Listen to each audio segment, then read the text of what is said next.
बिस्मिल्लाहिर्रहमानिर्रहीम। Welcome to leaders forces academy. उम्मीद करता हूँ सब लोग खैरियत से होंगे। पीएमए 158 लॉन्ग कोर्स के डेली बेसिस पे एक्सपीरियंस हम आप लोग साथ शेयर कर रहे हैं। आज पाकिस्तान आर्मी के मुख्तलिफ टेस्ट सेंटर्स में जो क्वेश्चंस बार बार रिपीट हुए वो क्वेश्चंस और उनसे रिलेटेड क्वेश्चन भी आपको बहुत ज़्यादा एक्स्ट्रा इन्फॉर्मेशन के साथ, कॉन्सेप्ट के साथ बहुत ईजी वे में शेयर किए जाएंगे। तो वीडियो को अंत तक वॉच करना है। चैनल को सब्सक्राइब नहीं किया तो काइंडली चैनल को सब्सक्राइब कर लें, बेल आइकन प्रेस कर लें ताकि हमारे डेली के इन्फॉर्मेटिव लेक्चर्स आप लोगों तक पहुँचते रहें। स्टार्ट करते हैं आज का जो लेक्चर। क्वेश्चन नंबर 1 है हमारे पास, highest civil award of Pakistan. Pakistan का जो सबसे बड़ा सिविल अवार्ड है वो कौन सा है? बार बार पेपर के अंदर रिपीट होने वाला क्वेश्चन है, निशान पाकिस्तान। यहाँ पे आपसे पेपर में ये क्वेश्चन भी कई दफ़ा पूछा गया है कि सेकंड हाईएस्ट सिविल अवार्ड है या थर्ड हाईएस्ट सिविल अवार्ड जो है ये कौन सा है। तो सेकंड हाईएस्ट जो है वो हमारे पास हिलाल इम्तियाज़ है और थर्ड हाईएस्ट सिविल अवार्ड जो है वो सितारा इम्तियाज़, और सबसे छोटा जो सिविल अवार्ड है वो तमग़े खिदमत है। क्लियर हो गया? तो ये आपके मोस्ट इंपॉर्टेंट क्वेश्चन हैं यहाँ पे, इनसे रिलेटेड ये भी आपने यहाँ पे याद रखने हैं। और इसके अलावा यहाँ पे ये क्वेश्चन भी आपसे पूछे जा सकते हैं कि highest military award, civil award highest जो है वो Nishan Pakistan, second highest, third highest, सबसे छोटा, ये सारे आपके बार बार रिपीट होते हैं। और हाईएस्ट जो मिलिट्री अवार्ड है वो कौन सा? वो निशान हैदर है। और निशान हैदर जो है ये अभी तक कितने लोगों को मिल चुका है? ये बार बार रिपीट होने वाला क्वेश्चन है, 11 लोगों को मिल चुका है। और इसमें ये जो क्वेश्चन अक्सर रिपीट होता है कि सबसे पहले किसको मिला है, ठीक है, वो राजा मोहम्मद सरवर साहब, कैप्टन राजा सरवर साहब 1948 की वॉर में इनको मिला था। और सबसे आखिर में जिन लोगों को मिला है वो 1999 में जो है कैप्टन कर्नल शेर खान और हवलदार लालक जान, इन दोनों को जो है ना कारगिल वॉर में मिला था। क्लियर हो गया? और इसके अलावा एक क्वेश्चन और पूछा जाता है कि 1971 की वॉर में सबसे ज़्यादा लोगों को निशान हैदर मिला है और कितने लोगों को मिला है? 4 लोगों को मिला है। ठीक है, ये भी आपका वेरी वेरी इंपॉर्टेंट क्वेश्चन, ये सारे के सारे आपने याद रखने हैं। क्लियर हो गया? नेक्स्ट क्वेश्चन की तरफ मूव करते हैं। Which is the largest lake in Pakistan. Pakistan के अंदर जो सबसे बड़ी लेक है उसका नाम क्या है? उसका नाम है मानछर लेक। ठीक है, और ये कहाँ पे है? ये सबसे बड़ी लार्जेस्ट नेचुरल लेक है। ठीक है, सबसे बड़ी लार्जेस्ट नेचुरल लेक है जो कि सिंध के अंदर मौजूद है, किरथार माउंटेन रेंज में, जामशोरो डिस्ट्रिक्ट के अंदर मौजूद है। ठीक है, ये आपका वेरी इंपॉर्टेंट क्वेश्चन है, बार बार रिपीट होते हैं। और यहाँ पे ये पूछा जाता है कि it is the part of the Indus river basin. ठीक है, किसका पार्ट है? ये इंडस रिवर बेसिन का पार्ट है। ये क्वेश्चन भी आपसे कई दफ़ा पेपर के अंदर पूछा गया है। और कौन से, इसका सोर्स क्या है, वाटर सोर्स क्या है इसका? किरथार माउंटेन रेंज और सराउंडिंग जो स्ट्रीम्स हैं वो इसका जो है क्या है? सोर्स हैं। ठीक है, किरथार माउंटेन रेंज जो है यहाँ पे ये इंपॉर्टेंट है। ठीक है, ये वाला ऑप्शन के अंदर मौजूद होता है जो आपने टिक करना होता है। ठीक है, तो उम्मीद करते हैं आपको समझ आ गया होगा। अगर अभी तक चैनल को सब्सक्राइब नहीं किया तो काइंडली चैनल को सब्सक्राइब कर लें, बेल आइकन प्रेस कर लें ताकि इसी तरह के हमारे डेली इन्फॉर्मेटिव लेक्चर आप लोगों तक पहुँचते रहें। चैनल को सब्सक्राइब करना इसका हक बनता है। व्हाट्सएप नंबर आपको स्क्रीन पर नजर आ रहा है, आप हमारे व्हाट्सएप पर कॉन्टैक्ट करके फ्री व्हाट्सएप ग्रुप भी ज्वाइन कर सकते हैं जहाँ पर आपको इंशाअल्लाह ताला 100% गारंटी के साथ बेहतरीन तैयारी करवाई जाएगी। The official name of Sukkur barrage. Sukkur barrage का जो ऑफिशियल नेम है या जो दूसरा नेम है या पुराना नाम है वो क्या है? ये मैंने आपको पहले भी रिलेटेड क्वेश्चन में बताया था कि जो है ना सिंध के अंदर 3 बैराज है, गुड्डू बैराज, सखर बैराज और एक कोटरी बैराज। ठीक है, और वहाँ पे मैंने आपको उनसे रिलेटेड क्वेश्चन भी बताए थे, जिसमें सखर बैराज से रिलेटेड क्वेश्चन में मैंने ये भी बताया था कि इसका ये वाला चीज़ भी आपसे पूछी जा सकती है और यह आज के पेपर में बार बार रिपीट हुई है। ठीक है, पहले भी पेपरों में ये आया है, हो सकता है हमें स्टूडेंट्स ने नहीं बताया, स्टूडेंट्स के ज़हन में नहीं रहा। तो ये क्वेश्चन जो मैंने आपको बताया था, रिलेटेड इन्फॉर्मेशन जो हम आपको बता रहे होते हैं, ये लाजमी आप देखा करें, इनको नोट किया करें। ठीक है, और जितने भी पहले एक्सपीरियंस हम शेयर कर चुके हैं यूट्यूब पे उनको भी लाजमी देखें। Who became acting president in the absence of president. अगर प्रेसिडेंट मौजूद नहीं है तो एक्टिंग प्रेसिडेंट कौन बनेगा? तो चेयरमैन सेनेट बनेगा। ठीक है, और इसके अलावा ये पिछले लेक्चर्स में senate, national assembly, Punjab assembly, इनसे रिलेटेड मैंने आपको सारी डिटेल शेयर की है कि इनकी टोटल कितनी सीट्स होती हैं। ठीक है, और जो है ना ये सारा कुछ तो ये पिछले लेक्चर में आप देख लेंगे। अकॉर्डिंग टू आर्टिकल 49 जो है ना, ये कौन सा आर्टिकल के तहत जो है ना ये वाला जो है ना रूल है कि अगर जो है ना प्रेसिडेंट मौजूद नहीं है तो उसकी जगह पे जो एक्टिंग प्रेसिडेंट होगा वो चेयरमैन सेनेट होगा। तो आर्टिकल 49 की 1 जो है उसके मुताबिक। ठीक है, स्पीकर नेशनल असम्बली जो है ये एक्टिंग प्राइम मिनिस्टर होगा in the absence of prime minister. अगर प्राइम मिनिस्टर मौजूद नहीं होगा तो फिर जो प्राइम मिनिस्टर की ड्यूटी करेगा वो कौन करेगा? नेशनल असम्बली का स्पीकर करेगा। ठीक है, ये दोनों आपके इंपॉर्टेंट क्वेश्चन हैं। अगर प्रेसिडेंट मौजूद नहीं है तो चेयरमैन सेनेट जो है वो प्रेसिडेंट होगा। अगर प्राइम मिनिस्टर मौजूद नहीं है तो जो नेशनल असम्बली का जो स्पीकर है वो पीएम होगा। ठीक है, और इनका जो सेनेट का जो ड्यूरेशन है, the term form the members of the senate, वो कितना 6 ईयर्स। ये क्वेश्चन भी आज के पेपरों में बार बार रिपीट हुआ है स्टूडेंट्स के पास, ठीक है। नेक्स्ट क्वेश्चन की तरफ मूव करते हैं। व्हाट्सएप नंबर आपको स्क्रीन पर नजर आ रहा है। अगर अभी तक आपने हमारा व्हाट्सएप नंबर सेव नहीं किया तो लाजमी इसको लेक्चर को एंड तक वॉच करके एंड पे जो है ना आप इसको सेव करके आप हमारा फ्री व्हाट्सएप ग्रुप भी ज्वाइन कर सकते हैं, जिसका लिंक जो है आपको डिस्क्रिप्शन पे भी मिल जाएगा। Who is the current governor of Sindh? Governor जो सिंध है अभी वो मौजूदा कौन है? वो निहाल हाशमी साहब जो हैं वो करंट जो है गवर्नर सिंध है, और ये पाकिस्तान मुस्लिम लीग नून के जो है ना वो हैं, ठीक है। क्लियर हो गया, ये भी आपसे पूछा गया पेपर के अंदर। अच्छा, ये निहाल हाशमी जो है ये कब जो है गवर्नर बना? तो 13 मार्च 2026 को बना, यानी कि पिछले महीने, ठीक है। तो इसलिए ये आपका बर्निंग करंट अफेयर है। और he became the 35th governor of Sindh, ठीक है। और इससे पहले कौन था? तो इससे पहले था वो कामरान टिसोरी था, वो 34th गवर्नर था, ठीक है, जो 9 अक्टूबर 2022 से लेके 12 मार्च तक जो है ना ये रहा है। और 13 मार्च को जो है ना वो ये निहाल हाशमी जो है नया जो है ना गवर्नर सिंध बन जाता है। नेक्स्ट क्वेश्चन की तरफ मूव करते हैं। When Pakistan came into being, at that time Pakistan had provinces. जब पाकिस्तान बना था, इस क्वेश्चन की काफ़ी डिटेल आपसे पेपर के अंदर मुख्तलिफ तरीक़ों से पूछी जाती है, ठीक है। तो ज़रा इस क्वेश्चन को आपने समझना है कि जब पाकिस्तान बना था तो उस वक्त जो टोटल प्रोविंस थे वो कितने थे। तो ये आपका पहला तो बड़ा रिपीटेड क्वेश्चन है जिसका आंसर है 5, ठीक है। अब 5 प्रोविंस कौन कौन से थे? एक था हमारा ईस्ट बंगाल जो कि आज का बांग्लादेश है, वो पूरा का पूरा एक ही प्रोविंस था। दूसरा हमारे पास था वेस्ट पंजाब जो आजकल का पंजाब है। और तीसरा सिंध था, और खैबर पख्तूनख्वा जिसका पुराना नाम क्या था? NWFP, ठीक है। 2010 में ये नाम जो है जो 18वीं अमेंडमेंट हुई थी उसके अंदर जो है ये नाम चेंज होकर क्या रख दिया गया था? KPK रख दिया गया था। ये भी मैंने आपको अलग से क्वेश्चन बता दिया कि पहले इसका नाम था NWFP, और इसका नाम कब चेंज हुआ? 2010 में हुआ। कौन सी अमेंडमेंट के थ्रू चेंज हुआ?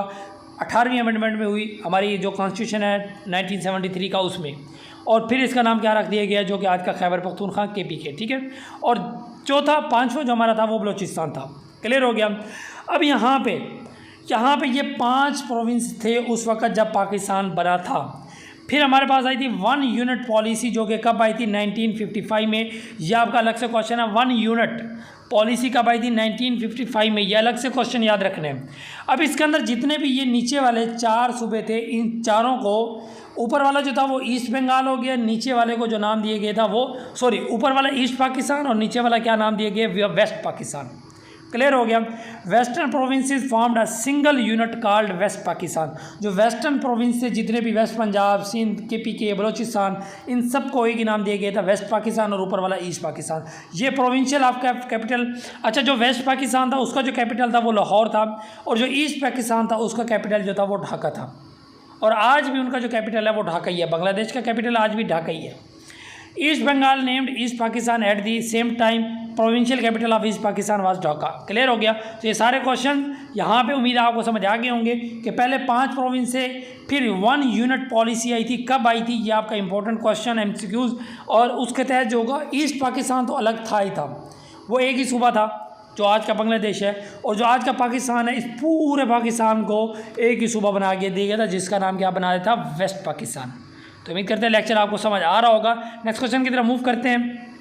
लेकिन उससे पहले जो है, अगर अभी तक चैनल को सब्सक्राइब नहीं किया तो काइंडली चैनल को लाजमी सब्सक्राइब कर लें। चैनल को सब्सक्राइब करना इसका हक बनता है। इसी तरह के डेली आपको बहुत डिटेल में लेक्चर प्रोवाइड किए जाते हैं। व्हाट्सएप नंबर भी आपको हमारा स्क्रीन पर नज़र आ रहा है, तो आप हमारा यहाँ पे कांटेक्ट करके फ्री व्हाट्सएप ग्रुप भी ज्वाइन कर सकते हैं, जहाँ पर आप, अगर आप चाहते हैं फ्री टेस्ट देना, ठीक है, अगर आप ऑनलाइन टेस्ट देना चाहते हैं तो तब भी जो है ना आप हमारे इस नंबर पे कांटेक्ट कर सकते हैं। ऑनलाइन वेबसाइट पे जो है ना आपका जो है ना टेस्ट दिया जाएगा as per pattern of PMA, ठीक है। वर्बल के, नॉन वर्बल के, एकेडमिक के अगर टेस्ट देना चाहते हैं तो आप इस नंबर पे कांटेक्ट कर सकते हैं, ठीक है। नेक्स्ट क्वेश्चन हमारे पास है, the 1 unit scheme was introduce in Pakistan to. 1 unit scheme जो है, अच्छा ये देखो, ये क्वेश्चन आज के पेपर में पूछा भी गया। अभी जो चीज़ मैंने बताई है कि मर्ज ऑल 4 प्रोविंसेस इनटू 1 यूनिट, जो चारों प्रोविंस है उनको एक ही यूनिट के अंदर जो है ना प्रोविंस में जो है ना मर्ज कर दिया गया था। 1 unit scheme was introduce by governor general Sikandar Mirza ने ये जो है ना वो इंट्रोड्यूस करवाई थी। कब करवाई थी? 1955 में। कौन कौन से प्रोविंस जो है ये भी मैंने आपको बता दिया। और एबॉलिश्ड हो गई थी ये कब? 1 जुलाई 1970 में ये जो 1 यूनिट थी ये क्या हो गई थी? ख़त्म हो गई थी। क्लियर हो गया। अच्छा, ये अबॉलिश की डेट भी आपने याद रखनी है, ये वेरी इंपॉर्टेंट है। और ये कब लागू किए गए, ये वाले डेट भी आपने याद रखनी है। क्लियर। नेक्स्ट क्वेश्चन की तरफ मूव करते हैं। लोहारी पास कनेक्ट्स पेशावर विद, लोहारी पास जो है ये पेशावर को कनेक्ट करता है किसके साथ, चित्राल के साथ करता है। ठीक है, यहाँ पे आपके इंपॉर्टेंट क्वेश्चन कुछ और भी मैंने ऐड कर दिए हैं। ठीक है, जैसे खैबर पास हो गया आपका, ठीक है, और इसी तरह आपका बोलान पास हो गया। ये किन किन कंट्रीज़ को आपस में कनेक्ट करता है, जस्ट आपने ये याद रखना है। ठीक है, ये सारी डिटेल मैं आपको पिछले लेक्चर्स में समझा भी चुका हूँ ट्रिक्स के साथ। तो यहाँ पे जस्ट आप इसको जो है ना रीडिंग करें, वीडियो को स्टॉप करें, और जो है ना ये जितने भी पासेस हैं ये आपने याद कर लेने हैं। नेक्स्ट क्वेश्चन की तरफ चलते हैं। Pakistan is having its longest border with, Pakistan का जो बॉर्डर है सबसे लॉन्गेस्ट वो किस कंट्री के साथ है, तो वो अफ़गानिस्तान के साथ है। ठीक है, यहाँ पे याद रखना है। देखो स्टूडेंट्स कंफ्यूज होते हैं, वो कहते हैं जी अफ़गानिस्तान के साथ तो हमारे बॉर्डर की लेंथ ये है, और जो इंडिया के साथ हमारे बॉर्डर की लेंथ है वो 3000 समथिंग है। ठीक है, तो अब यहाँ पे ये थोड़ी सी कंफ्यूजिंग चीज़ होती है, पेपर के अंदर ये कम ही पूछी जाती है। ठीक है, अच्छा, लेकिन मैं आपको क्लियर कर देता हूँ। देखो ये हमारा है पाकिस्तान का तकरीबन जो है ना, मैं दोबारा से इसका थोड़ा सा मैप बना के आपको दिखा देता हूँ। अब हमारा जो ये वाला जो बॉर्डर है ना, ये वाला, ठीक है, ये इंडिया के साथ यहाँ पे अटैच है, ऐसे ही है। अब ये वाला जो बॉर्डर है ना हमारा, ये वाला, इसकी जो लेंथ है इंडिया के साथ हमारी ये है 2100 किलोमीटर। ये कितनी है, 2100 किलोमीटर, और यही हमारी रेड क्लिफ लाइन है, यही हमारा इंडिया के साथ बॉर्डर है। बाकी इधर जो है ना, जैसे ये LOC है जो कि कश्मीर के साथ, ये वाला, इन सब की लेंथ चेंथ मिला के तो वो हमारा बन जाता है 3000 समथिंग, लेकिन इसको नहीं मिलाते। ठीक है, ये तो हम तो कहते हैं ना ये कश्मीर हमारा है ये पूरा। ठीक है, अब मैप के अंदर भी देखो ये मैंने पूरा ये पाकिस्तान का मैप बनाया है, मैंने ये कम मैप नहीं बनाया। ठीक है, तो ये वाली चीज़ जो हमारी, ये हमारा पूरा पाकिस्तान है।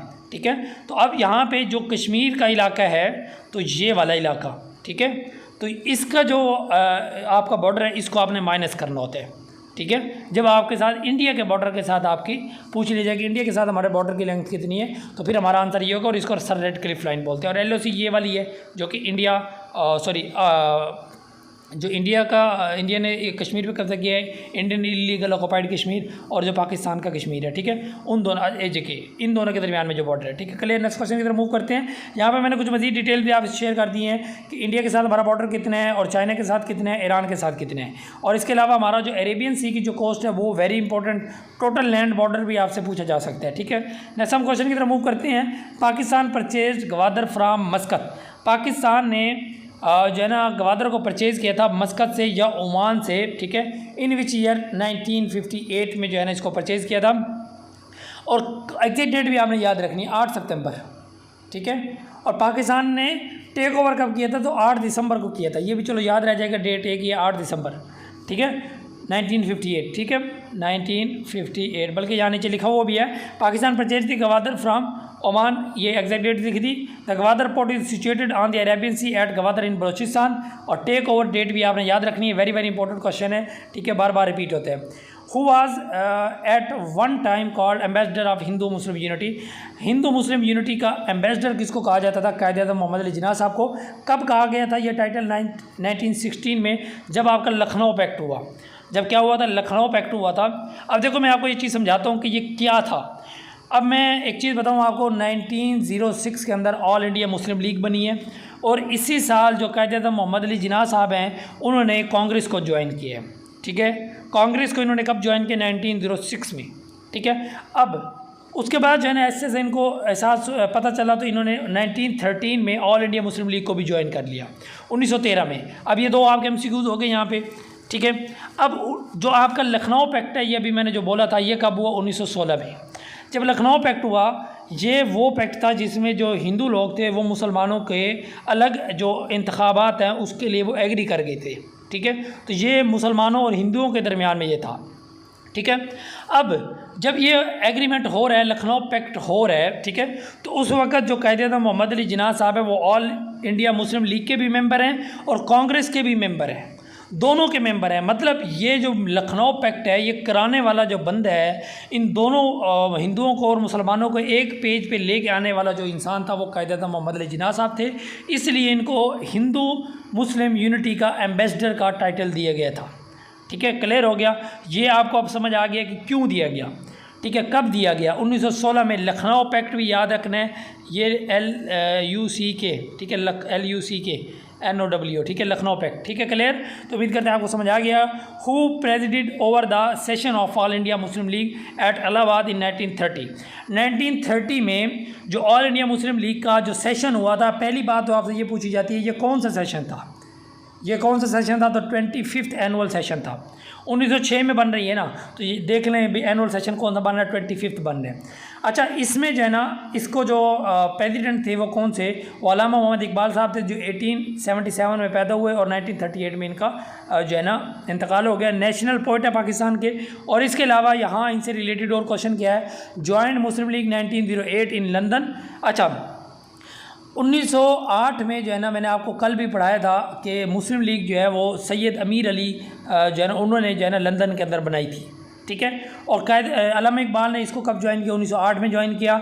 और जो सब कॉन्टिनेंट के अंदर जो ऑल इंडिया मुस्लिम लीग है उसको इन्होंने कब ज्वाइन किया था? 1922 में। 1922 में। ये सारे आपके अलग क्वेश्चन हैं। अब जो 1930 में जो इलाहाबाद में जो खुतबा इलाहाबाद हुआ था उसको जो है ना वो 25 सेशन था, 29 दिसंबर 1930 में हुआ था। क्लियर हो गया? अच्छा, यहाँ पे 1930 में, 1931 में एंड 1932 में राउंड टेबल कॉन्फ्रेंस होती है। 3 राउंड टेबल कॉन्फ्रेंस, पहली 30 में, दूसरी 31, तीसरी 32 में। तीनों जो है लंदन के अंदर होती हैं। और जो पहली 1930 वाली जो है इसके अंदर अल्लामा मोहम्मद इकबाल साहब पार्टिसिपेट नहीं करते। उसकी वजह भी यही थी कि ये यहाँ पे ऑल इंडिया मुस्लिम लीग का जो इजलास था उसकी सदारत कर रहे थे। क्लियर? तो ये क्वेश्चन भी आपको अलग से यहाँ पे क्लियर हो गया, ठीक है। नेक्स्ट क्वेश्चन हमारे पास जो है बोर्न जो कब पैदा हुए, इनकी डेथ कब है और इनका जो टॉम्ब है वो कहाँ पे है? लाहौर के अंदर है, ठीक है। और इनको मुफक्र पाकिस्तान भी कहा जाता है और इनको शायर मशरिक भी कहा जाता है, ठीक है। क्लियर? ये आपके इनसे रिलेटेड कुछ क्वेश्चन पूछे जा सकते हैं। How many time Pakistan became non permanent member of UN security council, united nation organization की जो सिक्योरिटी काउंसिल है उसका पाकिस्तान कितनी दफ़ा मेंबर बन चुका है? तो 8 दफ़ा मेंबर बन चुका है, ठीक है। यूनाइटेड नेशन जो सिक्योरिटी काउंसिल है इसके जो टोटल मेंबर्स होते हैं ना, बल्कि नीचे मैंने लिख दिया होगा इसकी डिटेल, हाँ 15 है, ठीक है। टोटल मेंबर्स 15 है, इसमें से 5 परमानेंट मेंबर्स हैं और 10 जो वो नॉन परमानेंट मेंबर्स हैं। और जो नॉन परमानेंट मेंबर्स होते हैं वो हर 2 साल बाद चेंज होते हैं। जो भी सिलेक्ट होता है वो 2 साल के लिए सिलेक्ट होता है, जो भी कंट्रीज होते हैं, ठीक है। तो ये 10 नॉन परमानेंट मेंबर्स जो होते हैं ये 2 साल के लिए होते हैं। और पाकिस्तान 8 दफ़ा जो है नॉन परमानेंट मेंबर सिलेक्ट हो चुका है। The lower house of Pakistan, Pakistan का जो लोअर हाउस है उसकी जो उसका नाम जो है वो नेशनल असम्बली है। और जो अपर हाउस है उसका नाम क्या है? वो सेनेट है, ठीक है। लोअर हाउस नेशनल असम्बली और अपर हाउस जो है वो सेनेट है, ठीक है।